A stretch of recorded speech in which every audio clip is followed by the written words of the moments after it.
Praise the lord. ప్రభువు నామమునకు స్తోత్రములు కలుగునుగాక. ఈరోజు పాఠ్యాంశము ప్రభువు సమస్తమును ఎరిగినవాడు. ప్రభువు అనగా యేసుక్రీస్తు. ఈయన నా హృదయాంతరంగములను ఎరిగిన దేవుడు. నా ప్రియమైన సహోదరి సహోదరులారా, నీవు నేను పరీక్షించుకోవాలి.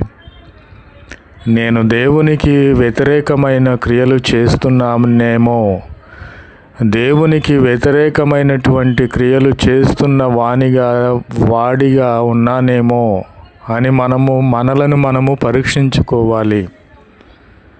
నా ప్రియమైన సహోదరి సహోదరులారా, దేవునికి ఇష్టలుగా మనము జీవిస్తున్నామా? మన ఇరుగు పొరుగు వారిని ద్వేషిస్తూ లేని మాటలు కల్పించే వారముగా మన హృదయములో, మన క్రియలలో, మన తలంపులలో, మన నడకలో, మన పడకలో మనము ఏ విధముగా ఉన్నామో, దేవునికి ఇష్టమైన క్రియలు చేస్తున్నామా? దేవునికి ఇష్టమైనటువంటి ప్రతి కార్యములో మనము పాలుపంపులు పొందుచున్నామా అనేది మనము పరీక్షించుకోవాలి. ఎందుకంటే హృదయాంతరంగములను, నీ ఆలోచనలు, నీ తలంపులు, నీ నడవడిక అంతటిని ఎరిగినవాడు యేసుక్రీస్తు మాత్రమే. ఆయన నిన్ను గమనిస్తున్నాడు. జాగ్రత్త. నీ ప్రతి ఆలోచన, మాట, నీ క్రియ అంతటినీ కూడా తన పుస్తకంలో వ్రాస్తూ ఉన్నాడు.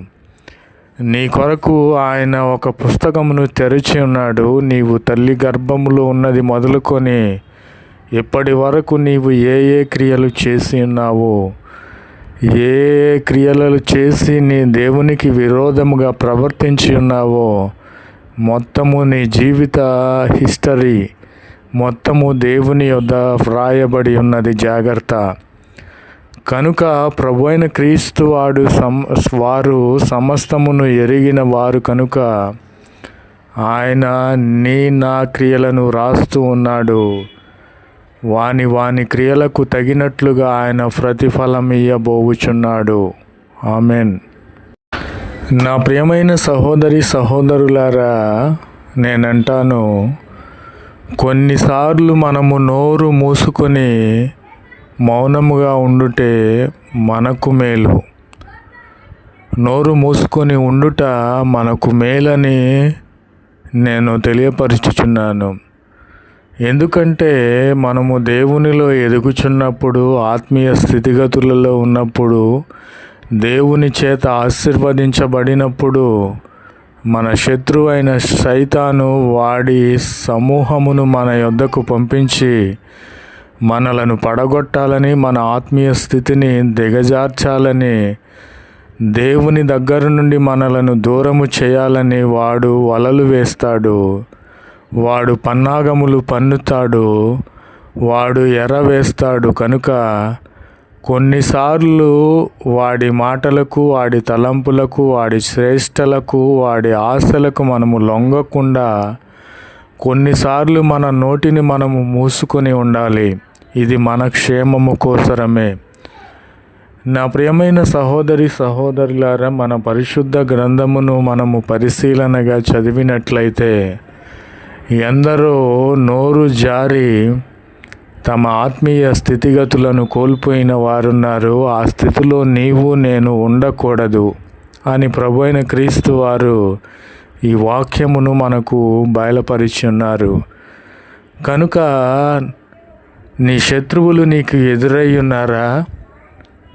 నీ శత్రువులు నిన్ను అవమానించి ఉన్నారు. నీపై అబద్ధ సాక్ష్యములు పలికి ఉన్నారు. నోరు తెరచి వారు నిన్ను దూషించినప్పుడు నీవు మౌనముగా ఉండు. మౌనముగానే దేవునికి స్తుతియాగము చేయి. మౌనముగానే నీవు దేవుని ఆరాధించు. మౌనముగానే దేవుని ఎదుట మోకాళ్ళుని ప్రార్థన చేయి. నీ మౌనము నీవు నోరు మూసుకొనుట వలన, అన్యజనులతో నీవు కలవకుండా దేవునితో మాట్లాడుట వలన దేవుడు నీ పక్షముగా యుద్ధము చేసి నీ శత్రువులను ఓడించే దేవునిగా ఉన్నాడు. ఆమెన్. కనుక నా ప్రియమైన సహోదరి సహోదరులారా, నీవు దేవుడు నీ మనస్సును, నీ హృదయమునను, నీ స్థితిగతులను ఎరిగిన దేవుడై ఉన్నాడని నీవు తెలుసుకొని దేవునికి ఇష్టునిగా జీవించి ఉన్నావు. నీ శత్రువులు నిన్ను దూషించుటకు, అవమానించుటకు, శపించుటకు నోరు తెరిచినప్పుడు వాడు వేసిన ఎరకు నీవు పడకుండా నోరు మూసుకొని మౌనముగా ప్రార్థన చేసి ఉన్నావు కనుక దేవుడు నీకు రెట్టింపు ఘనతనిచ్చునుగాక. ఆమెన్. కాబట్టి దేవుడు నిన్ను నీకు రెట్టింపు ఘనతనిచ్చునుగాక. ఆమెన్. నా ప్రియమైన సహోదరి సహోదరులారా, నీవు ఏడ్చి ఉన్నావు, రోదన చేసి ఉన్నావు, నీవు కన్నీరు కార్చి ఉన్నావు. దానికి ప్రతిగా రెట్టింపు ఘనత నీకు దేవుడు ఇచ్చి ఉన్నాడు. నా వారే నన్ను త్రోసివేసి ఉన్నారని నీవు ఏడ్చి ఉన్నావు. నీ ఏడ్పును దేవుడు విని ఉన్నాడు. నేను ఆత్మీయంగా ఎదగలేకపోచున్నాను, నేను ఆత్మీయంగా ఎదగాలి, నేను ప్రయత్నించాలనే నీ మూలుగును దేవుడు విని ఉన్నాడు. నీ మూలుగుకు ప్రతిగా రెట్టింపు ఘనతనిచ్చి ఉన్నాడు.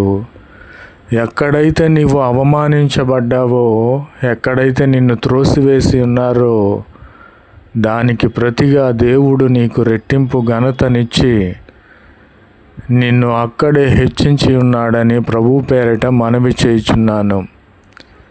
కనుక నా ప్రియమైన సహోదరి సహోదరులారా, నీవు ఏమాత్రము భయపడవద్దు.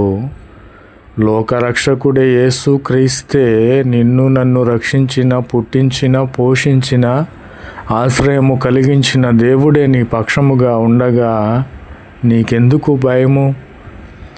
నీవెందుకు ఏడుస్తున్నావు? నీవెందుకు రోదన చేసి ఉన్నావు? నీ అవమానమునకు ప్రతిగా రెట్టింపు ఘనతనిచ్చి నిన్ను ఆనంద గానములతో ఊరేగింప చేస్తానని వాగ్దానము చేసి నీ పక్షముగా నిలిచిన దేవుడు ఈ వాగ్దానమును ఇప్పుడే నీ జీవితంలో నెరవేర్చుచున్నాడు. ఆమెన్.